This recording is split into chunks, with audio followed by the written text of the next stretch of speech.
First of all, I would like to, your attention please.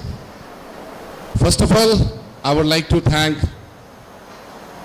my friend Professor Rajkumar and the management of the SMS for giving me an opportunity to talk about Aroma Industries, its status, overview, innovations, and how it could end up into an entrepreneurship.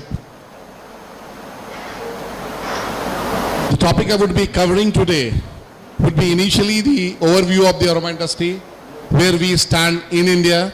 Subsequently, I will be talking about what this industry is. And then finally, what are the chances of having an innovation and entrepreneurship, and finally I will be concluding it. When we talk about overall business in this sector, in aromatic and the medicinal plant, original source is not known, a lot of cross trading is being done, and hence most of the small and medium scale industries are there, but nobody knows who is the original source. This all ends up into the essential oils. When I look into this, we do have certain major producers and the major consumers. This outline will help you just to have an idea if you are going to have your own startup, your own business, where you can source the material and where you could be able to sell it. If you look into seriously into this list, it is the developing countries where we can source the material, and it is the developed nations where we can get the buyers. So when we talk about the global overview, there are nearly 300 natural essential oils, but out of these 300, only 50% is being cultivated. The rest are being found wild across the globe. The business, as a result of this, something is around 1,20,000 tons of materials are being produced, ending up into a business of $4 billion US. But out of these 300, you do not have to worry to produce or to have all of them. Out of these 300, 110 covers 95% of the total global business, and out of 110, 32 are available for you to have your business in the India. Next please. To further summarize, there are 10 oils which thus covers 80% of the total global business, which are not a very costly one, and rest 290 covers the 20% of the total global trade. As a result, there are 300 materials, 80% is covered with the 10 materials, and 95% is covered with 110. What I mean to focus, there are still a lot of materials are available which are not being used by the industry, a lot of chance for you to go ahead, to have your startup, to innovate does exist. Next please. As a result, in nutshell, the major business lies with the minor oils. This is the list of the natural fragrant material where you can have your startup. Next please. How much we produce and at what cost we produce. Next. When we summarize these two, next, we could able to find India stands at a number 2 place when we talk in terms of the value. Next. When we talk about the global fragrance and flavor market, this is different than the essential oils. It's something around 24.89 billion US. When we talk about India, next, it is something around 225 billion US. Next. Here major lies is in fragrance and less in flavor, which is reverse of the global scenario. The reason lies, we do have an incense, we do have a tobacco industry where a number of these fragrant materials are being used. Next. You see, here we have 20, if we see the total breakup, we see 26% lies with the tobacco. When we see the global status, the major lies in the soft drinks, which is a number 2 in India. Next please. Here it gives you an idea what kind of a consumption and industry exists in case when we talk about the fragrance market. Next. Basically, the material which we export from India, where we are known across the globe, are spice oil and oleoresins, mentha, for which India is a global leader as on date. Out of the total what is being produced across the globe, 90% is produced in India, and what is being produced within the country, nearly 85 to 87% is being produced just by 4 districts of the UP. And then the floral absolute. This gives you an idea where you should go ahead. This gives you the total value chain of this industry. 12% each does contribute to the aroma chemicals and the natural materials. Rest lies with the fragrance and flavor. You will have this idea when we will be talking about the outline of the industry, why this kind of setup does exist across the globe. Next. Simultaneously, I am just giving you a glimpse of how much potential does exist. Just giving you a data that in 2012 we have the maximum export. And when we have the maximum export, where we have been standing in the global position. Next, please. At that time, our share was only 4% in the total global business. That shows still we do have a potential to penetrate into the international market. Next. This gives us the data that what kind of a material we are exporting right now and what we can further go ahead. Next, please. If we talk about different materials, we are exporting natural essential oils, oleoresins, natural flavoring materials, and attar. Attar does have only 1% contribution as on it. Next, please. This is about the quantity. Next. Next, please. This the country. Now I am coming to the basic subject, which is more of a matter of interest to you. What this industry is as such. When we talk about scent, that is something which has been, we have heard, very fairly common. It is being created by the God. Next. But the moment we talk about the perfume, next. It is a scent. Next, please. It is a scent and man together. And here is the point where a chance for a entrepreneurship, for a business, for an enterprise starts. Next, please.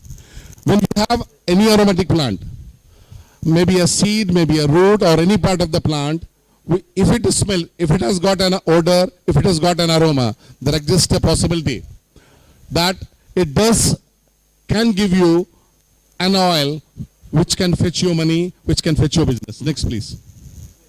Next, please. Just go ahead.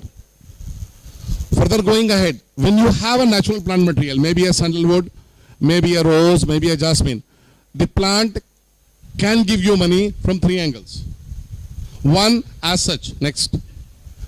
Next. When the oil has been taken out. Third. Next. You can have its oil. That can fetch you a business. You can have use plant as such, or even after the oil is being taken out, even then you can have a business. Next. Just giving you an idea, if you have got a rose, this rose can give you a gulkan. Next. It can give you the rose water. Both of these material cost you hardly 100 rupees a kilo. But the same rose can give you a stuff called rose oil, which costs you something 9 lakh rupees a kilo. But you should know when to process and what to process. Next, please. Using aromatic plant as such, it can goes into a food product, it can goes into pharmaceutical, into the cosmetic for a face pack or coloring the body, or for fragranting the environment. Next, please. The aromatic plant can go for an ornamental purpose, for taking the color out of it, for whenever a matter comes for a respect or love, as a bouquet. Next, please. Apart from that, when an oil is being taken out, even those materials can be used. You can use the oil material for making an agarbatti, dhubatti, or a havan samagri, or a cone. You can use these material like a turmeric or paprika or saffron or sandalwood for taking the color out, which does have again a good global business. They can use as a fuel for running the unit, which is being used for extracting the oil. The de-oil material, maybe of a turmeric or of a basil or any other, can be used in the face pack as well. Next.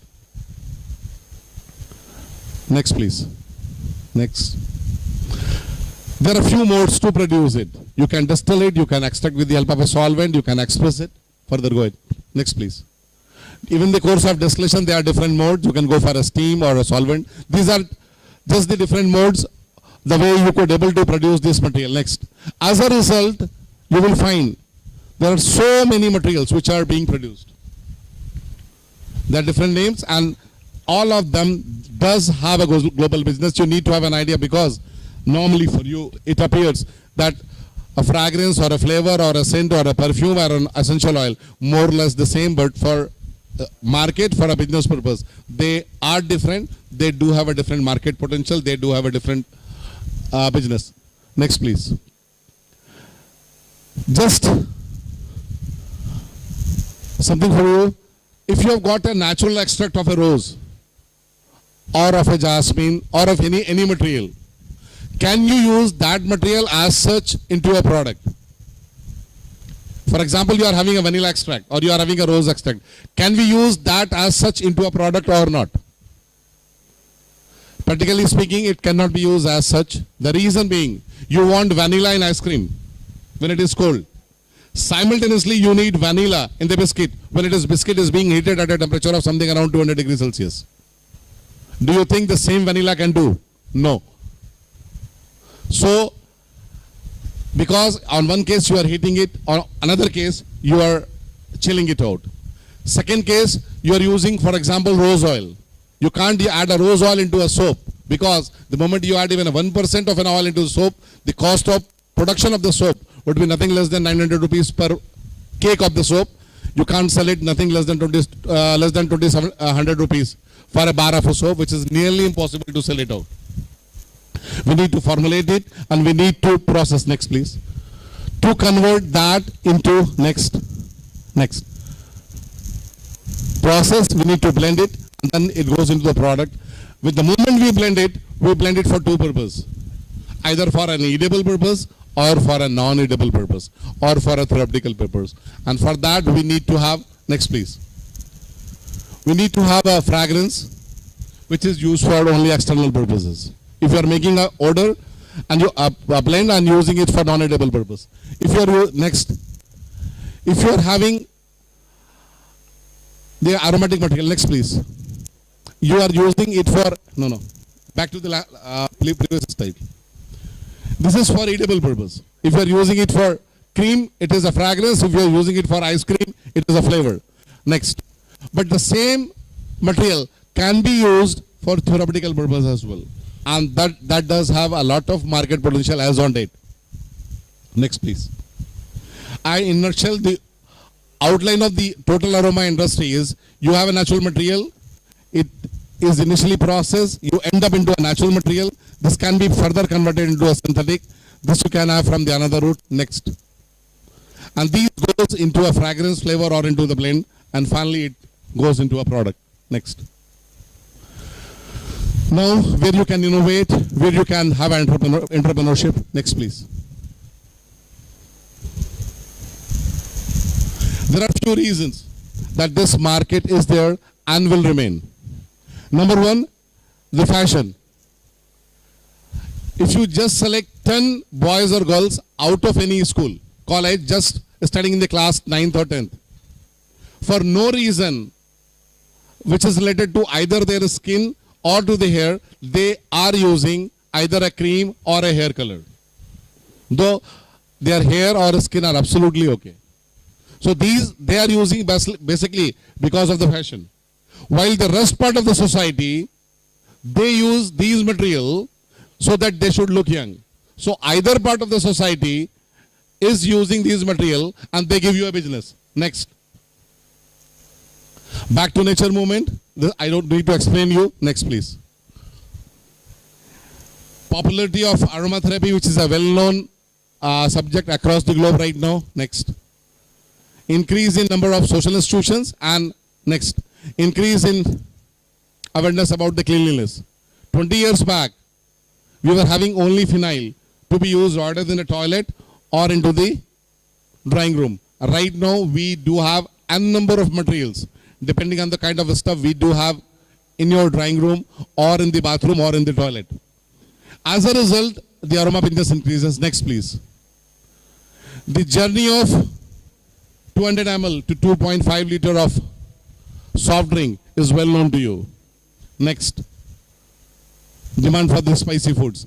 There are few reasons which are there, which will remain there, and if you go for a business, if you go for a startup into this area, definitely a great potential does lies. Next.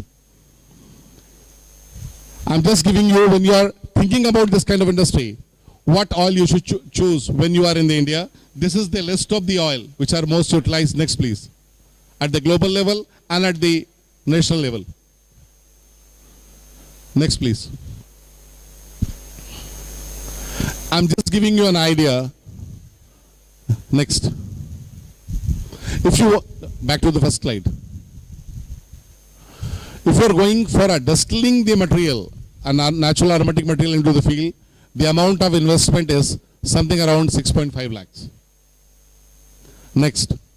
If you go for a more advanced setup, the investment will be little higher, and that goes to a level of 37 lakhs. The photograph which you are looking at here, they are the setup which we have right now at the Fragrance and Flavor Development Center, Kannauj, where I do belong. Next, please. If you go for more advanced setup, you will want to have a higher recovery. You need to go for a solvent extraction.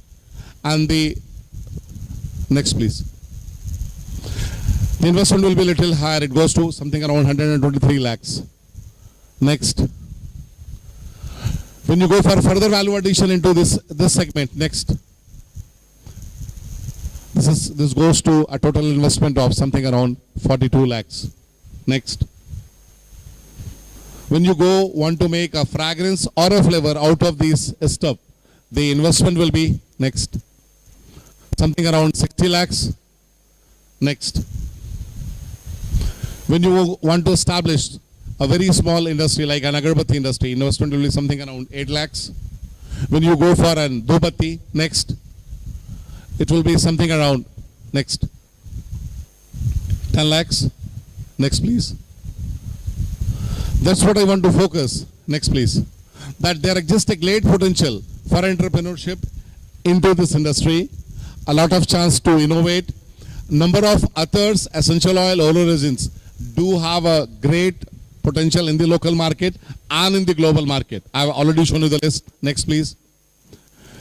The moment you want to have a start of this in this segment, Fragrance and Flavor Development Center is a one-stop solution. Right from the basic idea up to using the entire setup for your incubation. Next, please. So, very similar to the mint, we could able to repeat this story in the other essential oil as well, provided few more entrepreneurs, few more people are coming to this area. Thank you. Next, please.